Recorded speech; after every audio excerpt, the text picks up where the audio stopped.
Day continues here on One News Now. I'm Sean Yao.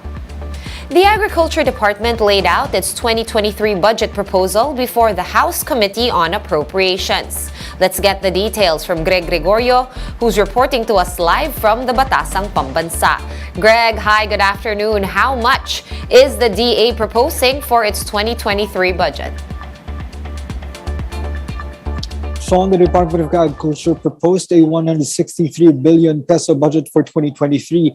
This is 46 billion higher than their approved budget this year. President Bongbong Marcos Jr., who also sits as the Secretary of the Department, is not present or was not present during the hearing due to a state visit in Indonesia.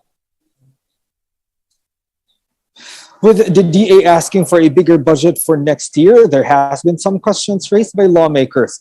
House Minority Leader Marcelino Lebanon was not satisfied with the DA's plan to address issues on rice production. Camarines Sur 2nd District Representative Elray Villafuerte also asked the DA if rice production in provinces had been given priority. The DA admits they are still finishing the Farm to Market Road blueprints. The department said they hope to finish this in 2 months. Some lawmakers still supported DA's proposed budget, including Albay 1st District Representative Edsel Lagman. However, Edsel Lagman appeals to the DA to increase their absorptive capacity in order to fully utilize their budget. Sean, the DA is the top five highest recipient of the budget in 2023. And once the budget is approved or signed, the House Committee on Appropriations may exercise their oversight power to follow up or to question the budget utilization of the agency. Sean? All right, thank you so much for that update. That was Greg Gregorio of News 5 reporting to us live from the Batasang Pambansa. And as we mentioned, President Bongbong Marcos met with Indonesian counterpart Joko Widodo earlier today. The two ASEAN leaders confirmed the signing of 4 agreements in their meeting at the Presidential Palace in Jakarta. Those include a 5-year plan of action and deals on cultural cooperation, among others. Widodo said that the Philippines also agreed to buy sea and air assets from Indonesia and to review border security arrangements. For his part, President Marcos thanked Widodo for the invitation to visit and emphasized the importance of economic cooperation between the neighboring countries. However, the case of detained OFW Mary Jane Veloso was not discussed in that meeting, despite mounting calls for her release. In other news, the PNP Anti-Cybercrime Group is now looking into personalized text scams. In an interview with 1PH, spokesperson Michelle Sabino said the culprits are likely getting information from the dark web or online forums. She added that usually, dummy phone numbers or social media accounts are used to hide their identities.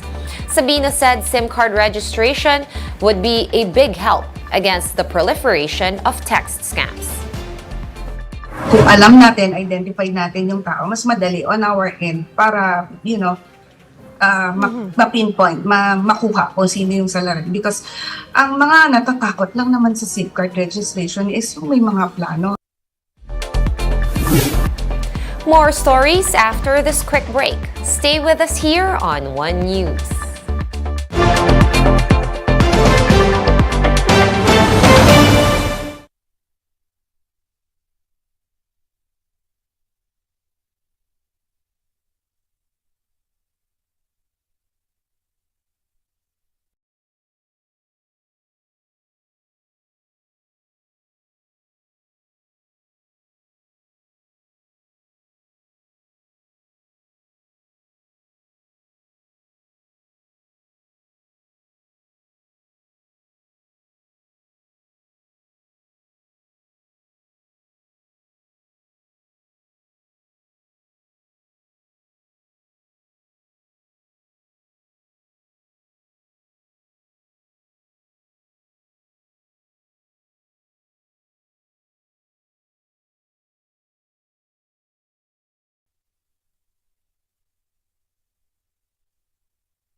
You're still watching One News Now.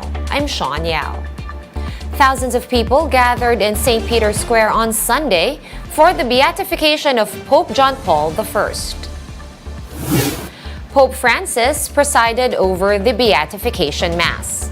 Dubbed as the Smiling Pope, Pope John Paul I led the Catholic Church for only 33 days before his death in 1978. He was also the Pope who was credited with the healing of an 11-year-old Argentine girl who was in septic shock and had severe brain inflammation and epilepsy. The beatification brings Pope John Paul I one step closer to sainthood. Let's now take a quick look at today's other top stories.